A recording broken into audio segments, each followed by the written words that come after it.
Դուք Ամիգ+-ի ուղիղ եթերում եք, Ռուզաննա Այվազյանի հետ այս պահին կզրուցենք, որն է ձեր պահանջը, դուք ինչ խնդիրներ եք տեսնում երկրում։ Իմ պահանջն է իշխանափոխություն, որ մենք կարողանանք ապրել մեր երկրում ազատ ու խաղաղ, հանգիստ։ Իսկ մենք չենք կարողանում։ Մեր ղեկավարությունը ունի շատ մեծ հնարավորություն մեր ժողովրդին լավ պահելու համար։ Այսօրվա դրությամբ նա չօգտագործում է իր բոլոր հնարավորությունները, օգտագործում են միայն իրանց համար։ Աշխատում են մեր Հայաստանը դատարկել, մեր այս գեղեցիկ ազգը ուզում են ոչնչացնել։ Չի կարելի այդպես։ Թող իրանք հեռանան, մենք մեր երկիրը կարողանանք։ Ինչ երիտասարդներ ունենք մենք այստեղ, որ նրանք պիտի փոխարինեն, արդեն մենք ուրիշ երկրում ենք ապրում։ Իրանք մեզ չեն բավարարում։ Թող գան նոր ղեկավարներ։ Խնդրում ենք իրանք թող հեռանան։ Ուրիշ ոչ բան չենք ուզում։ Մեր ղեկավարությունը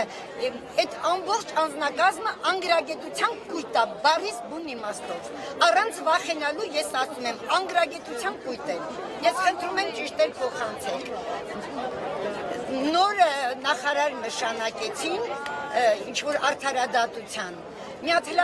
Դուք ձեզ հարց տվեք, ամենագեղեցիկ պատգամավորն է, մեզ գեղեցիկ պատգամավոր պետք չի, մեզ գեղեցիկ ուղեղա պետք,